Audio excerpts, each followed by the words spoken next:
Hey guys, this is Coach McGrath. With the fact that I coach at smaller schools, we usually only have 25 or 30 bodies out on the team combined. So we don't have a lot of bodies that we can have used as interchangeable pieces.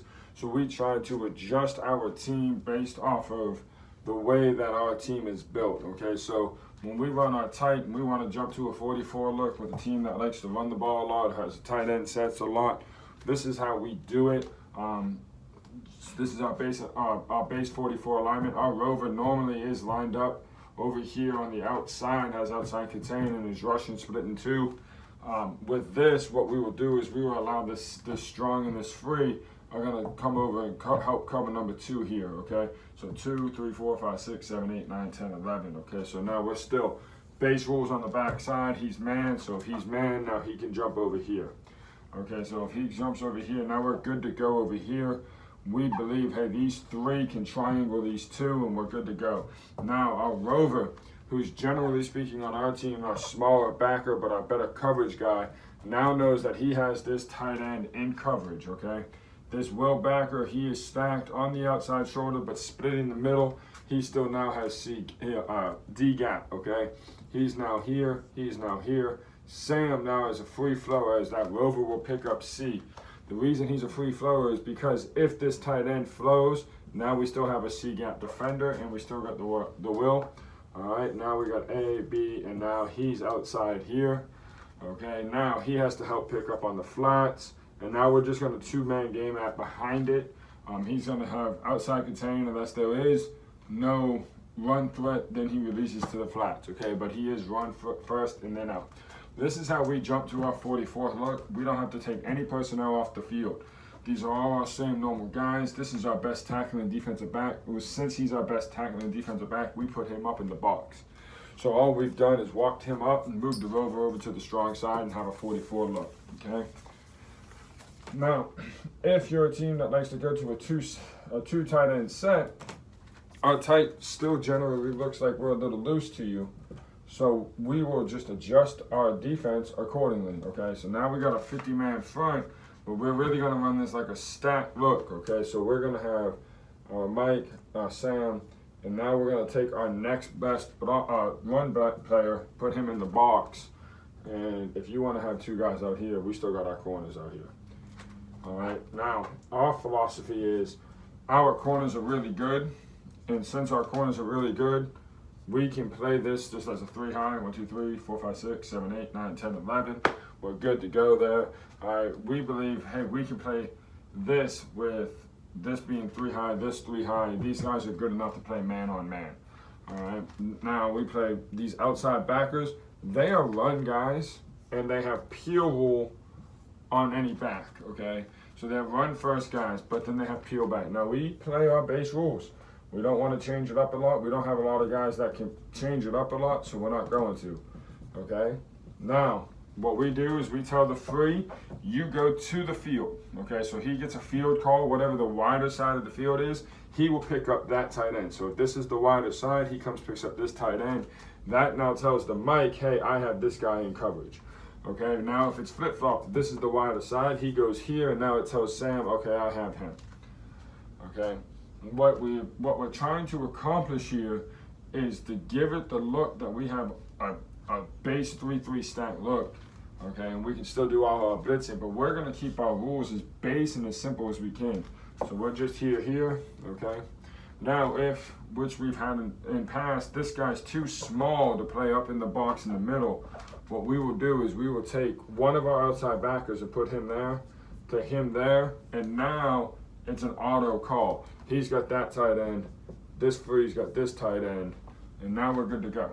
Okay, and that's just an auto call based off of if we believe he's too small to play up in the box. I mean, a couple years ago, we had a guy that was 135, 140 pounds that played this position. He come downhill and hit, but he's just not that guy that can fill in an A gap. So we will put him there. He's still a C gap run fit. We still have help, and now we believe we have help based off of our might coming down, okay? So that's how we jump to our 33 look. If you're a single wing, a flex bone, or any of those teams that are just straight run heavy, which we don't see too much of, but when we do see it, I enjoy it. 1, 2, 3, 4, 5, 6, 7, 8, 9, 10, 11. So you're a run heavy team. We're just gonna lock up on the outside. We're gonna take our chances. We're saying you're a run heavy team. Since you're a run heavy team, we're gonna say go ahead and try to beat us. All right. So what we're gonna do is we're gonna jump into whatever look we see on film fits what you do the majority of the time. I'm an 80-20 guy. I believe we try to beat your 80 and then adjust to your 20. All right, so we're going to take our free over this guy. He's a tight end, so we're going to put him over here. If it's an unbalanced line, we will take our free and put him over here, and he'll just go over the tight end there. All right, so now what we'll do is our Will be here, our Mike, our Sam. Now our Rover's here. All right, and now we're going to drop our Strong here. It's really just a 53 look. Okay, that's all we're really trying to do. And here we go. He's here. He's here. Now our defensive line rules haven't changed any, and we still have a free gap play right here in the box. We're big. I'm big on trying to always have a free gap player. He would now have Allie over the top help. We would be on this backside. He's one-on-one. It is what it is. Listen, they're a run-heavy team. You're one-on-one. We're fine. Back up 7. Keep your eyes on them. Once you see run, react, okay? We do read the end man on the line of scrimmage with our corners. Then if this guy releases upfield, he knows it's run right now, and he goes. All right, but anything that you have, any of your pulls, all of that stuff's covered. He's coming across field. He now 2 gaps, and now he 2 gaps. All right, now Mike fills. All right, so if you're any of these teams, even the flex bone teams, we can still adjust according to whatever you do here. We're not really that worried about run teams. Our philosophy is within our rules, we can adjust our tight front. Like I said before, we're a small team numbers-wise. So since we're a small team numbers-wise, we try to keep everything as easy as possible for our 11 guys on the field. So when we have to have somebody else out there, we're not worried about it. All right. Here we go. This is just really our 35 look. 1, 2, 3, 7. Oops, screwed that up. Here we go. 7, well, 3. All right, that's all it is. We're just gonna jump to our 35 look, or like almost like a bear front here. Okay, now he's here. He's here. Now he'll get a call from the mic. Our call is generally to the field. Okay, and then he'll be here. Now. This is where we get a little tricky with it. We do cross read into the middle of the field. If this back goes away, he attacks down here. If this back tries to arc, he arcs with him and he picks up. Okay, so if he releases here, he's gonna get hands on and then press. If he releases out, he releases out with him, and now he's releasing in here.